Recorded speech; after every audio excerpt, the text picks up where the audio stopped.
आज जो आपका टॉपिक है, आपका टॉपिक है रुधिर और लसिका में अंतर और धमनी और शिरा में अंतर।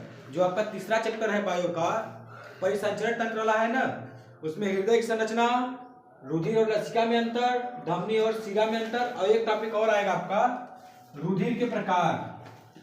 रुधिर के प्रकार, ये चार टॉपिक यहाँ से बहुत इंपॉर्टेंट है, कई बार पेपर में आ हुए हैं, ये तो बहुत ज्यादा आया हुआ है। रुधिर और लसिका में अंतर और धमनी और शिरा में अंतर। अंतर आपसे एक को दो जरूर आएगा पेपर में, जैसे पीछे लिखा है खनिज और अयस्क में अंतर, भर्जन और निस्तापन में अंतर, धातु और अधातु में अंतर, सजीव और निर्जीव में अंतर, ऐसे लिखा है कई ठो अंतर ना। एक दो ठो अंतर जरूर मिलेगा आपको करने के लिए परीक्षा में। इसमें देखिए, अभी कल हम लिखवा दिए पूरा हृदय कार्यविधि, कल वाली क्लास में पूरा हृदय हो गया था। अभी एक टॉपिक यही बचा था जो रुधिर के प्रकार, इसके बाद करा देते हैं। अभी देखिए इसमें क्या होगा, रुधिर और लसिका में अंतर। रुधिर क्या होता है और लसिका क्या होता है। देखिए रुधिर में कैसा होता है, रुधिर इसमें लाल रुधिर अणु पाया जाता है। रुधिर आप देखे होंगे, रुधिर के प्रकार जो पढ़ेंगे उसमें पढ़ेंगे आप आरबीसी, डब्ल्यूबीसी और प्लेटलेट्स। अभी इस टॉपिक को पढ़ाते हैं। देखिए इसमें क्या होता है, इसमें लाल रुधिर अणु पाए जाते हैं। रुधिर मतलब आपका खून, खून आप देखे हैं कैसा होता है, लाल कलर का होता है। ये जो लसिका होती है उसमें क्या होता है, इसमें श्वेत रुधिर अणु पाए जाते हैं।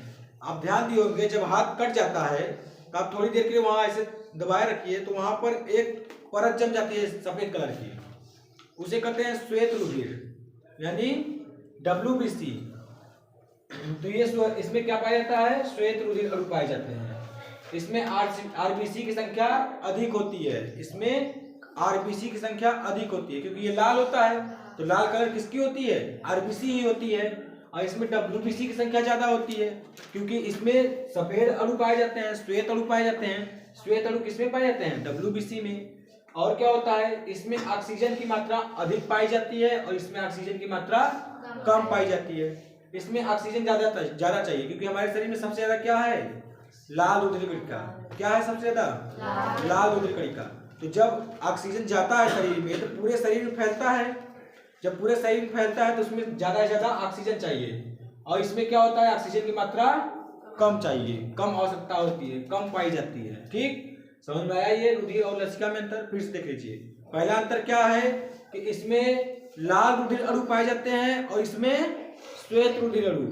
रुधिर में कैसे अणु पाए जाते हैं, लाल, और उसमें श्वेत। लाल पाए जाएंगे तो दूसरा पॉइंट क्या होगा, इसमें क्या पाए जाएंगे, आरबीसी की संख्या अधिक होगी। और उसमें किसकी संख्या अधिक होती है, इसमें किसकी संख्या अधिक होगी, डब्ल्यूबीसी। देखिए यहाँ पर आरबीसी संख्या अधिक है, यहाँ डब्ल्यूबीसी की संख्या। इसमें ऑक्सीजन की मात्रा अधिक होगी, इसमें ऑक्सीजन की मात्रा कम पाई जाती है। ठीक है, समझ में आ गया। अब इसको बस ऐसे दिमाग में बैठा लीजिए, याद करने की जरूरत नहीं है, ऐसे हाथ में गिन लीजिए। देखिए रुधिर में क्या होगा, लाल रुधिर अणु पाए जाते हैं। लसिका में क्या होगा, श्वेत रुधिर अणु पाए जाते हैं। रुधिर में क्या होगी, डब्ल्यूबीसी की संख्या कम होगी यानी कि आरबीसी की संख्या अधिक होगी, और लसिका में डब्ल्यूबीसी की संख्या अधिक होगी। इसमें डब्ल्यूबीसी की संख्या अधिक होगी, इसमें आरबीसी की संख्या अधिक होगी। और इसमें क्या होगा, ऑक्सीजन की मात्रा पाई जाती है, अधिक पाई जाती है, इसमें ऑक्सीजन की मात्रा कम पाई जाती है। अगला हेडिंग देखिए, नेक्स्ट आपका है धमनी और शिरा में अंतर। कल आप जब पढ़ रहे थे, हृदय बनाए थे, तो आपको दिखाया था क्या, ऐसे जब नीचे आ रहा था तो इधर धमनी लिखा था और इधर शिरा, इधर धमनी लिखा था और इधर शिरा। वही कल जो टॉपिक हुआ था उसी टॉपिक से रिलेटेड ये है, धमनी और शिरा। इसमें क्या होता है, जो धमनी होता है आपको दिखाया था, इधर से जब शुद्ध रक्त निकलता है ऐसे O2 तो हृदय में जाता है, हृदय से यहाँ से निकलता है कौन सी धमनी की वजह से, महाधमनी की वजह से, और धमनी की वजह से ही आगे जाता है। धमनी में कौन सा रक्त बहता है, शुद्ध रक्त। धमनी में शुद्ध रक्त बहता है और शिरा में क्या होता है, अशुद्ध रक्त बहता है। इसमें क्या होता है, देखिए इसमें क्या हुआ था, यहाँ से रक्त पूरे शरीर की ओर जा रहा था क्या, तो इसमें लिखा गया कि इसके द्वारा रुधिर हृदय से पूरे शरीर में जाता है। देखिए यहाँ से रुधिर ऐसे पूरे शरीर में जा रहा है, और इसमें क्या होता है, शिरा द्वारा इसमें पूरे शरीर से रुधिर किसमें आता है, हृदय में आता है। यहाँ से जाकर के ऐसे हृदय में आता था, तो ये हो गया, इसमें इसके द्वारा रुधिर पूरे शरीर से हृदय की ओर जाता है। फिर से देख लीजिए, इसमें क्या बहता था, शुद्ध रक्त, इसमें अशुद्ध रक्त। इसमें क्या होता था, हृदय से पूरे शरीर में जाता था। इसमें क्या होगा, शिरा में पूरे शरीर से हृदय की ओर जाता है। इसमें अधिक दबाव की आवश्यकता होती है और इसमें कम दबाव की आवश्यकता होती है। फिर एक बार देख लीजिए, इसमें क्या होता है, इसमें शुद्ध रक्त बहता है और इसमें कैसा होता है, अशुद्ध रक्त बहता है। इसमें क्या होता है, हृदय से पूरे शरीर की ओर जाता है रुधिर, और इसमें क्या होता है, पूरे शरीर से हृदय की ओर लेकर आता है।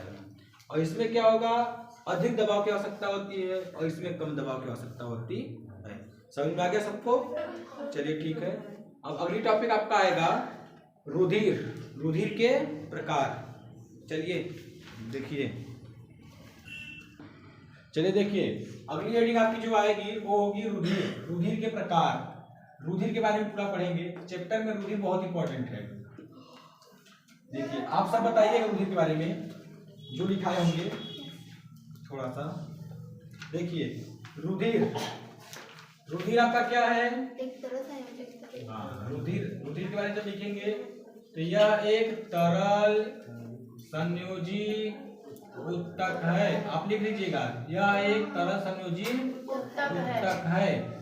यह एक तरल संयोजी उत्तक है। यह कितना दिन तक जीता है, 120। इसका जीवन काल कितना दिन होता है, 120। जीवन काल, इसका जीवन काल कितना दिन होता है, 120 दिन। इसका जीवन काल कितना दिन होता है, 120। ठीक। और कुछ, इसका वजन 5 से 6 लीटर होता है। हाँ, इसका वजन नहीं, इसकी मात्रा, इसकी मात्रा कितनी होती है शरीर में, लगभग 5 से 6 लीटर। कितनी होती है, 5 से 6 लीटर। फिर से सुनिए, रुधिर क्या होता है, एक तरल संयोजी उत्तक होता है। इसका जीवन काल कितना दिन होता है, 120 दिन। और इसकी मात्रा लगभग कितनी होती है शरीर में, 5 से 6 लीटर। आपके वेट पर निर्भर करता है कितना आपके अंदर खून है, यानी रुधिर है। अब रुधिर के बारे में समझेंगे, इसके जो कणिकाएं होती हैं उसके प्रकार समझेंगे। बताइए रुधिर में क्या होता है, रुधिर के भाग, प्लाज्मा, रुधिर के भाग, हेडिंग डालेंगे रुधिर के भाग, रुधिर के भाग, रुधिर के भाग। रुधिर कौन कौन से भाग होते हैं, प्लाज्मा, पहला प्लाज्मा, कणिकाएं, दूसरा कणिकाएं, तीसरा हिपेरिन। हाँ, तीसरा हिपेरिन। ये आपके लिए इम्पोर्टेंट नहीं है, ये जो लिख रहे हैं ये आपके लिए इम्पोर्टेंट नहीं है कि क्या क्या इसके भाग होते हैं, बस याद कर लीजिए। प्लाज्मा, कणिकाएं और हिपेरिन। क्या क्या होते हैं, 3 भाग, प्लाज्मा, कणिकाएं और हिपेरिन। आपको यहाँ जो पढ़ना है वो आपको ये पढ़ना है, कणिकाएं। तो आप यहाँ पे लिखेंगे कणिकाओं के भाग या कणिकाओं के प्रकार, कणिकाओं के प्रकार।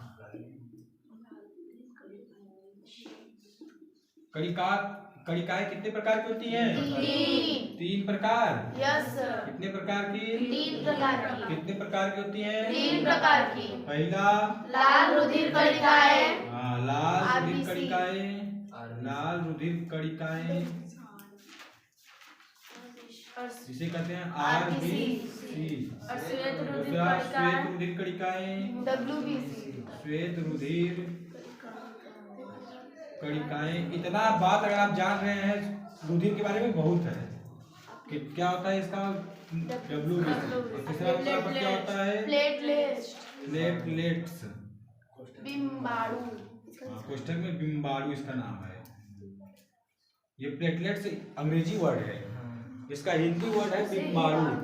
ठीक है, 3 चीज क्या होता है आपका रुधिर के पहले 3 भाग क्या क्या होते हैं, प्लाज्मा, कणिकाएं और हिपेरिन।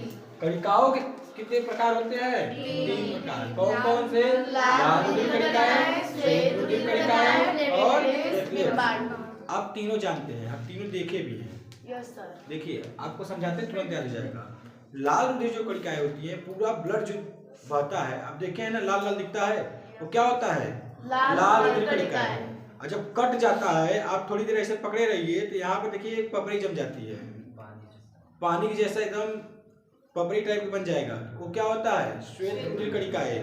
और प्लेटलेट्स के बारे में आप जानते हैं, आप सुने होंगे अभी डेंगू बहुत तेज फैला था बीच में, उसमें क्या हो रहा था, प्लेटलेट्स डाउन हो रहा था, जो सबको बहुत तेजी से मतलब एडमिट कराया जा रहा था हॉस्पिटल में। तो उसमें क्या डाउन हो रहा था? प्लेटलेट्स। श्वेत रुधिर कणिकाएं और ये लाल रुधिर कणिकाएं। लाल रुधिर कणिकाओं से प्लेटलेट्स बनाया जा रहा था इस बार। आप देखे थे कि नहीं? इस बार जो डेंगू हुआ था ना, उसमें लाल रुधिर कणिकाओं से ही प्लेटलेट्स बनाया जाता है। जिसका भी ये प्लेटलेट्स डाउन हो जा रहा था, उसके ऊपर खून चढ़ाया जाता था, लाल रुधिर कणिका है, तब इससे प्लेटलेट्स का निर्माण होता था। अब आप इतना चीज जान गए इसके बारे में? Yes sir. रुधिर क्या है? एक तरल संयोजी ऊतक। कितना दिन तक जिंदा रहता है? 120 दिन। Yes sir. कितना इसकी मात्रा होती है? 5 से 8। ठीक है। रुधिर के भाग प्लाज्मा, प्लाज्मा, कणिकाएं और प्लेटलेट। अब कणिकाओं के कितने प्रकार होते हैं? 3। आरबीसी, डब्ल्यूबीसी और प्लेटलेट्स या बिम्बाणु। ठीक है। अब आपका जो हेडिंग आएगा वो एक एक तो यही आएगी तीनों। अगर आप इस तीनों के बारे में जान लिए तो आपका चैप्टर आरबीसी ये रुधिर नाम का चीज खत्म। अब समझेंगे लाल रुधिर कणिकाएं क्या होती हैं। लाल रुधिर कणिकाएं क्या होती है बताइए? इसका जीवन काल 120 दिन होता है।